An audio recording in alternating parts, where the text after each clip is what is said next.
everyone. Welcome. To See You Next Thursday. I'm Willow. And this Tree. is Tree. And we thought today that we would talk a little bit about the stories that we tell. And I am thinking about this because I've really been thinking about who I want to be and where I want to be in the next year. And I can clearly see that if I am telling stories from my past, that it's going to be more challenging to get to that new future me. So, do you have any thoughts about that?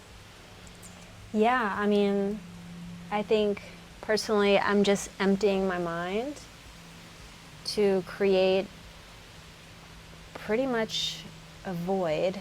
When I say void, I picture like an open field of flowers and just like running across it and no one's around and the mountains off in the distance, so it's completely serene and peaceful, and that's kind of where I'm taking my mind to, which is nothingness, so that my past is just that, and sitting in this place of almost nothingness as often as I can allows me to let go of all that was and have an intention for what I would like to be, and not also hang on to that attachment of like thinking about the future, but really being in the moment.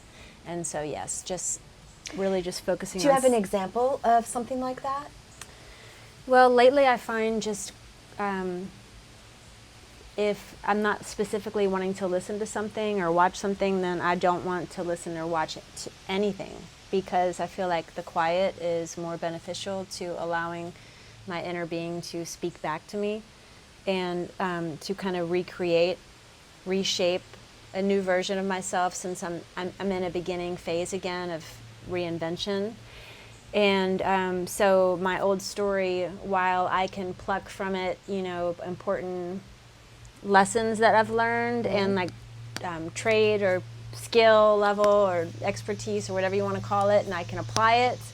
But who I was at that time, I can resonate with, but I'm not that person anymore. So if I haven't seen you in a while, like I'm not the same person that I was last time we saw each other, which is pretty crazy to think about. It's pretty cool. I mean, I was thinking about that this morning. We went out for a run, and I had been a runner for many, many years. And it's like, that was my jam. At the end there, when I was living in the Bay Area, I was doing these 90-minute runs in usually in Golden Gate Park, and usually more than 5 days a week I was out doing that. And then I found yoga around like 36, and by about 42 I had really quit running, and I was really considering myself a yogi. And fast forward, moved through menopause, and I'm really realizing I needed to jolt myself. I needed to get my physicality back. I had let some really important things to me go, and through that time frame, and I was letting them go, kind of thinking about like, well, I'm this age, I probably shouldn't be doing this kind of exercise anymore, and like really telling myself stories about what it means to be a certain age and what you can and can't do. And that's just kind of bullshit. So anyway, I started to run again. This was in Portland, and it was really hard. Like, my feet felt like lead. I was not the runner that I had been. I had been a sure-footed, light on my feet, moving kind of runner. And I was now like plotting. There was this guy in the neighborhood, this guy like probably easily 20 years older than me, and he would wear like the vest that, has like the like bright orange or that kind of neon yellow. Safety first. Thank you, the safety vest. And that guy, who was easily in his 70s, was lapping me big time, and it was making me feel this certain way. I was falling a lot, but I just kept going in this really slow way, and telling myself that, I have muscle memory and I'm going to be able to do this again. And fast forward, out on our run today, I felt sure-footed, and I felt lighthearted, and I was remembering who I was when I was this runner in the Bay Area in my like 20s and 30s, bounding through hills and just really like turning on trails, and just this sure-footed lightness that I had. And I had it today, and it was really it was amazing. And so by telling myself this new story, I am stepping into this piece, this new piece that feels really good and really exciting, and and is reminding me that age really is just a number, and that we can do whatever we want to do, however we want to do it. So I don't know, that's where I'm sitting with the stories that I tell myself. Like, I just refuse anymore to continue to tell myself and the world the stories about my past, and then pull my past into my present day. Well, if you wake up and then you, making that my future, you keep no doing thanks. the same thing, telling the same story, then you're going to be the same person, Exactly. having the same experiences. And rather, if you wake up and do something different and look in the mirror and tell yourself how fabulous you are or whatever you want to be, and you keep going with that one, then you become that person. Exactly. And so in terms of our past, I mean, our past is no longer here. And so to continue on with lamenting, or, when we were on our trip, I had this visual of, like, when we were at the castle, we closed the castle doors. The past is over. Past, yeah. And so it was really a full circle experience from that perspective. It was just like huge castle doors, close the wrought iron gates towards the Mediterranean, closing. And it wasn't a negative thing. No. It was totally positive. It felt like it, well, like there in we the got past. to be. We got to be with the past. Like, going to the castle, there was this obviously a present day situation, but also we were reconnecting with our business partner from our past and moving through. I mean, we all hadn't actually seen each other, excuse me, since I just drank the celery juice and it made me burp. Excuse me, it's so rude. But there we were, kind of reconnecting with the past, and we hadn't seen each other in over like almost 2 years, because the last time we'd seen each other was when we just closed the kitchen down. Well, it wasn't just that, but it was the collective past. My past is there, and then we stepped into. You left your whole collective past there?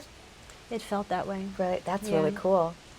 Yep, and I feel like I'm in the beginning again, and reinvention, and so in order to step into that, I have to really just empty my mind and allow in for the new, the now, the next, and dream about my future, but not live in my future, because I'm trying to live in the present. Yeah. And so when we do these cleanses, we just came off of the 369 again.